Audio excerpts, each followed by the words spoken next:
इस वीडियो में हम बात करेंगे 1996 की film a summer in La Goulette के बारे में, जो कहानी है टूनिस के इलाके ला गुलेट की, जहां फ्रेंच राज के खत्म होने के बाद इलाके के लोगों के बीच तनाव बढ़ गया। 1967 की गर्मी की एक दोपहर में 3 दोस्त एक एक कर अपने घर से निकले। जहां उनका परिवार और पूरा इलाका दोपहर की नींद के मजे उठा रहा था, वही वो अपने चौथे दोस्त को लेकर बेजी नाम के उस आदमी के घर गए जो 2 बार मक्का जाकर आया हुआ है। वो बच्चे दूसरे लोगों की तरह ही बेजी के बारे में तरह तरह की कहानियां बनाते हैं और उसे एक जादूगर समझते हैं। वो बच्चे हर रोज अपनी शैतानियों से सबको परेशान करते हैं और उनके माता पिता उनसे तंग आ चुके हैं। मगर उन बच्चों को परेशान करने का काम वहाँ के बड़ी उम्र के लड़के करते हैं, जो आती जाती लड़कियों को छेड़ते भी हैं। उन बच्चों की बड़ी बहनें मरियम, टीना और जीजी इस कोशिश में थी कि वो शादी से पहले एक बॉयफ्रेंड बना ले, और उन्होंने चर्च में जाकर एक शपथ ली कि गर्मी की छुट्टी खत्म होने से पहले ही वो ये काम करेंगी। उनकी ये सारी बातें वहाँ मौजूद एक औरत ताइता ने सुन ली। जब वो तीनों जीजी के घर लौट कर आए तो उन्हें पता चला कि जीजी का कजिन मैक्सो इटली से वापस आया है। मैक्सो उस इलाके में मशहूर था और जीजी भी उसे पसंद करती थी, पर मैक्सो और जीजी दोनों ही एक दूसरे के करीब आने में हिचकिचाते हैं क्योंकि इटली में मैक्सो की एक गर्लफ्रेंड है। उन तीनों लड़कियों के परिवार अलग अलग धर्मों के हैं। मरियम का परिवार मुस्लिम है, जीजी का परिवार एक जूइश और टीना का परिवार एक कैथोलिक है। पर उन तीनों परिवारों के संबंध अच्छे हैं और तीनों लड़कियों के पिता एक दूसरे के सबसे अच्छे दोस्त हैं।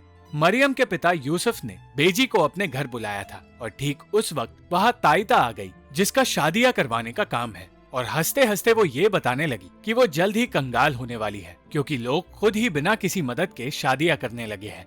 बेजी उस इलाके का सबसे रईस आदमी और वहाँ का मकान मालिक है, जिसे जूइश लोग पसंद नहीं, और इसलिए उसने मरियम के घर वो खाने से इनकार कर दिया जो जीजी की माँ ने उनके लिए भिजवाया था। और ये बात मरियम की माँ को अच्छी नहीं लगी।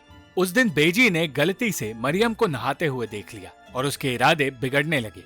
मरियम के पिता यूसुफ ट्रेन स्टेशन में नौकरी करते हैं और वहाँ के लोग ये बातें करने लगे कि अब जूइश लोगों को इसराइल चले जाना चाहिए क्योंकि टूनिस अब उनकी जगह नहीं रही।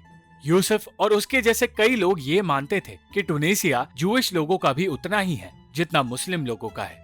यूसुफ को इन सारी बातों से तकलीफ होने लगी थी क्योंकि उसका सबसे अच्छा दोस्त जोजो एक जूइश है, इसलिए वहाँ से निकलकर वो जोजो और गिसेप्पी के पास चला गया। उस रात जब मरियम अपनी दोस्तों के साथ बाहर गई तो उसकी नजर बेजी पर पड़ी, जो उसे दूर से देख रहा था, पर मरियम ने इस बात पर ध्यान नहीं दिया। दूसरी ओर मीरो नाम का आदमी इलाके के लड़कों को अपने साथ ले गया और उन्हें छिपाकर उसने कुछ ऐसे लोग दिखाए जिन्हें किसी ने पहले कभी नहीं देखा है, जैसे कि एक बूढ़ी फ्रेंच औरत जो बच्चों को ला गुलेट की कहानी सुना रही थी, एक अनजान औरत जो अपने आप से बातें कर रही थी, और एक दर्जी जो कपड़े बनाता तो है पर किसके लिए ये कोई नहीं जानता। और यही है ला गुलेट के राज जिनके बारे में कोई नहीं जानता। वो लड़के ये राज जानकर खुश तो हुए, पर अब भी वो टीना, मरियम और जीजी के करीब नहीं आ पाए, और उनके करीब जाने के इरादे से वो लोग जीजी की बहन की शादी में हाथ बटाने का काम करने लगे। पहले तो यूसुफ उन लफंगों को घर से दूर रखना चाहता था, पर जोजो और टीना के पिता गिसेप्पी के कहने पर वो मान गया। ताइता इस शादी के बहाने बेजी से शादी करने की कोशिश करने लगी, पर बेजी को उसमें कोई दिलचस्पी नहीं थी।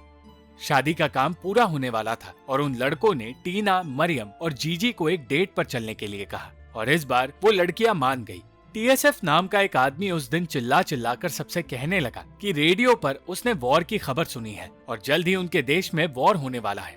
हर किसी ने टीएसएफ की इस खबर पर ध्यान तक नहीं दिया, पर जैसे ही मीरो ने सबको बताया कि मशहूर एक्ट्रेस क्लॉडिया कार्डिनेल वहाँ आने वाली है, तो वो सब उसे देखने दौड़ पड़े। पूरा शहर सब कुछ छोड़ छाड़ कर क्लॉडिया को देखने आ गया।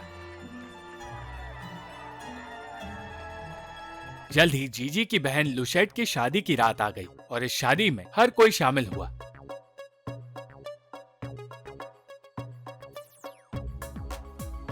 पर इस शादी में भी बेजी की नजर सिर्फ मरियम पर थी।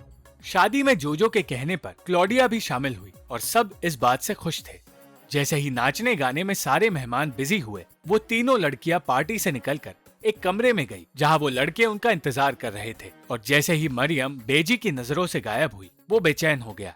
वो मरियम को हर जगह ढूंढने लगा और जैसे ही उसे पता चला कि मरियम अपने दोस्तों के साथ लड़कों के करीब आने के इरादे से गायब है, वो यूसुफ और गिसेप्पी के पास गया और उन्हें सब कुछ बताकर उसने उन लड़कियों के इरादों पर पानी फेर दिया। उस रात यूसुफ ने मरियम को बुरी तरह पीटा और वो कहने लगा कि ये सब कुछ जोजो की बेटी की वजह से हुआ है और उनका जूइश खून ही गंदा है। दूसरी ओर जोजो भी अब मुस्लिम्स के खिलाफ बातें करने लगा था और गिसिप्पी भी अपनी बेटी को रुलाने में पीछे नहीं हट रहा था। इस सब की वजह से इलाके वालों की नींद तो खराब हो ही गई, पर साथ ही जोजो, यूसुफ और गिसिप्पी की दोस्ती में दरार आ गई। वो तीनों अब एक दूसरे की शक्ल भी नहीं देखना चाहते थे और साथ ही उन्होंने अपनी बेटियों को भी घर में बंद कर दिया। वो तीनों लड़के एक बंद फैक्ट्री में छिप गए थे जिसके बारे में सिर्फ मीरो जानता था और बाहर की खबर उन्हें मीरो से ही मिल रही थी। धीरे धीरे पूरे लागुलैत में उन लड़कियों के बारे में बातें होने लगी और बेजी भी मरियम के बारे में सब कुछ जानने की कोशिश करने लगा। टीना इस शहर में रहकर परेशान होने लगी थी और जल्द से जल्द लागुलैत से दूर जाना चाहती थी, पर उसकी माँ लूशिया ने उसे समझाया कि चाहे यहाँ के लोगों की सोच पिछड़ी हुई हो, पर यह जगह किसी जन्नत से कम नहीं। मरियम भी अपनी माँ से यही कह रही थी और तब उन्होंने मरियम को एक बुर्का दिया जिसे पहनकर वो बाहर जा सकती है। जीजी के घर का माहौल थोड़ा बेहतर था क्योंकि उसके घर ताइता आई थी जो जीजी के लिए कई सारे रिश्ते लेकर आई थी, पर जीजी ने कह दिया कि वो शादी उसी से करेगी जिससे वो प्यार करती है।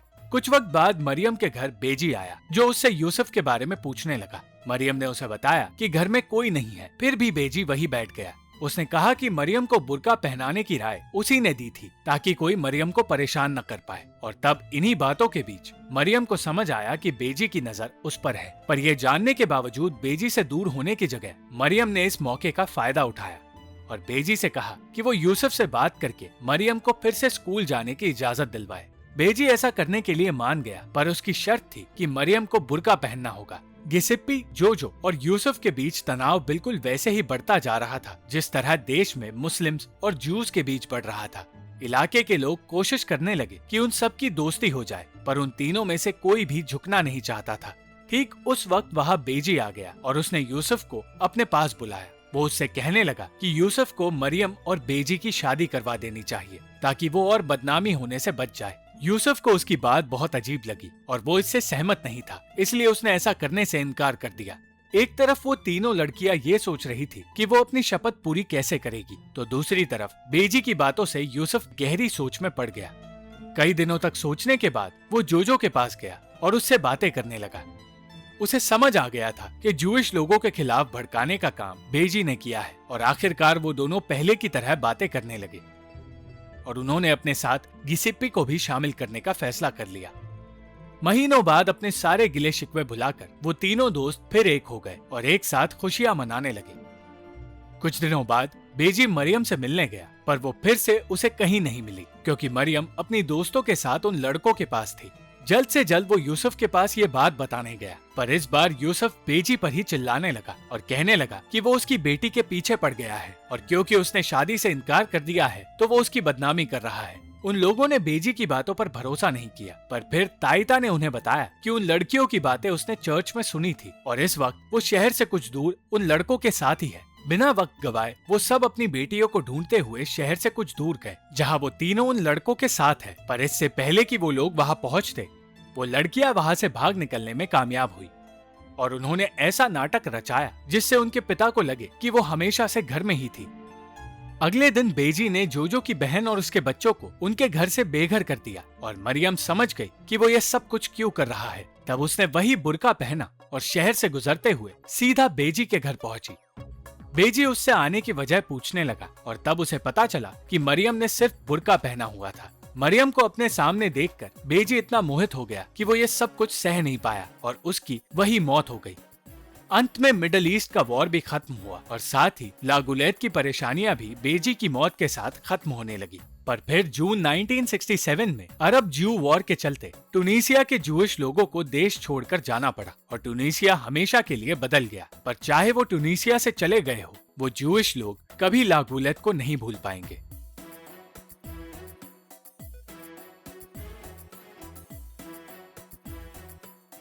Thank you for watching the video. अगर आपको ये वीडियो पसंद आई तो लाइक, शेयर और कमेंट ज़रूर करना और चैनल को सब्सक्राइब करना मत भूलना